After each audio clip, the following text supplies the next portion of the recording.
On the late Diablo 6.0 and early Murcielago 6.2 liter models, the ignition coils were made by Magneti Marelli, and they are a 3-wire design held in place using these metal clips. Now, you'll find this difficult to believe, but the current price by Magneti Marelli, or from Lamborghini, for one of these is $1,800, actually just over $1,800 each. So remember, there's 12 of them in the car. Doing an ignition coil change is currently an over $20,000 procedure on these cars.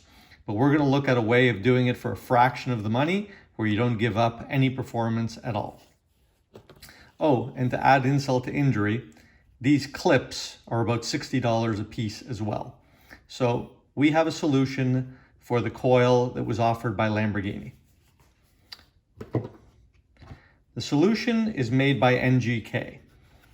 It is a coil that was used, funny enough, on early 2000s Hyundai Sonatas. It's again, 3-wire coil. The wiring harness plugs straight in. It has a much better water seal than the factory. The factory one had this very, very flimsy seal. This is much, much better. They are, I'll grab the other one here.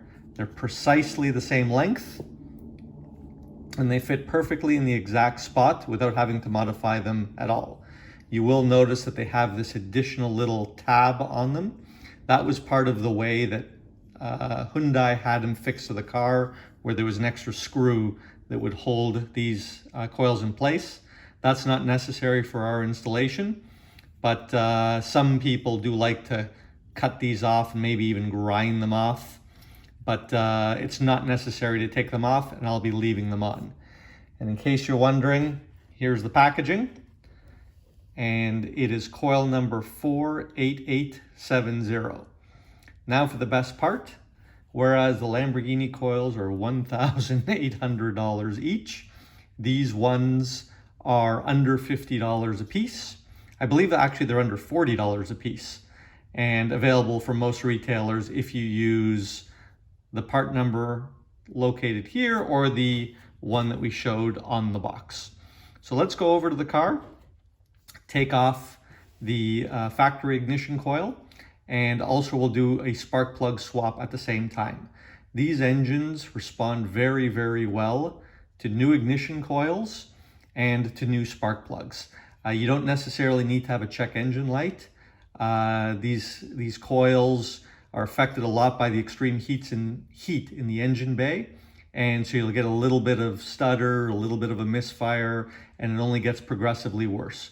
So a fresh set of coils every now and then, especially when they're not costing an arm and a leg, is a good maintenance thing to do.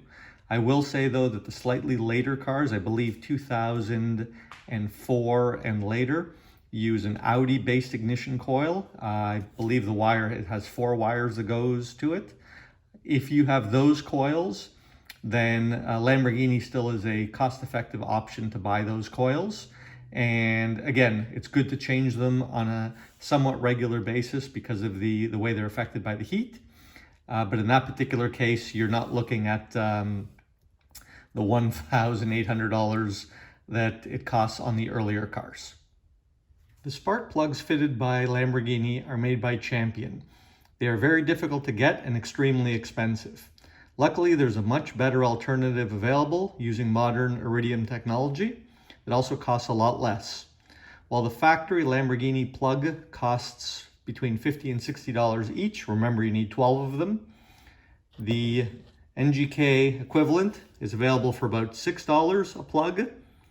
And here is the part number. This is the same part number for the 6.0 Diablo, same part number for the early Murcielagos and the LP640s. You need to remember that these plugs do come pre-gapped, so you don't have to worry about that. But you do want to put a little bit of anti-seize just on the thread to protect them from galling or creating any kind of damage going into the engine. So here we are looking at one of the ignition coils, and the first thing we need to do is remove it. So using a flathead screwdriver, we just push back a little bit on this metal clip and pull it out. And then we just need to disconnect the wire that goes to the ignition coil. And to do that, there's a little tab that gets lifted up a little bit, and you just jiggle it back. Should be no forcing of any kind. You see this yellow water trap it has that's visible, and it's disconnected. Once that's done, you just give it a bit of a turn and pull the whole coil out. With the ignition coil out, the next step is to take the spark plug out. Using a spark plug socket, one that's insulated with rubber on the inside and an extension.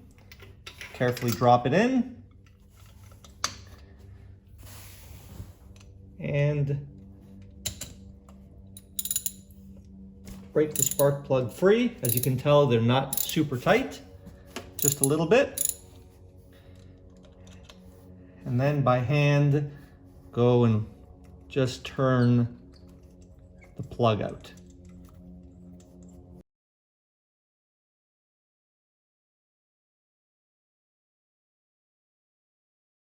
As already shown, a little bit of anti-seize on the threads of the spark plug. And then we want to carefully lower it in. You always want to lower it in a controlled fashion because you don't want to hit the electrode and perhaps change the gap on the plug.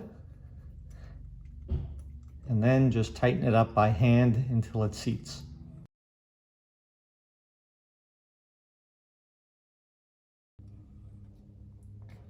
Once seated, put your socket back on.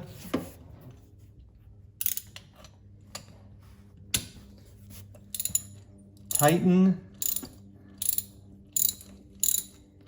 Looks like there was a few more turns until it was fully seated. There we go. So you feel it hit the bottom. And with spark plugs, it's not necessary, although there is a torque value, it's not necessary to put a torque wrench on it, because the correct method is you feel it hit the bottom, and with a brand new plug, the new washer compresses a little bit. You'll feel it compress, and you'll feel it tighten up to a point where, there we go, it's tightened up, so now it's compressed. And then beyond that, just give it just a little bit more, maybe about a quarter turn, and that's it. Spark plug is tight. Last up is the ignition coil. Now, before putting this in, you'll want to get some silicone grease, also known as dielectric grease.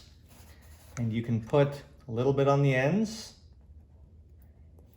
a little on the end, and just a little bit where the wire goes, and work it in. That way it seals well and it won't bind up at all. And the ignition coil just gets dropped right in. And you want to take a lot of care when you reconnect the wire to make sure it's nicely lined up. You don't want to put it in crooked at all. It's nicely lined up. You shouldn't have to force it at all. It just slides in, and just listen for the click when it connects. And that's it. It's not necessary to have a clip on these. I've already driven thousands of miles without them. It's very, very reliable. And again, the rubber seal works much better than the one that's fitted from factory. So there you go. 1 down, 11 to go. The whole job should take about 1.5 to 2 hours, taking your time, and you will have just saved yourself a little over $20,000 from going to Lamborghini.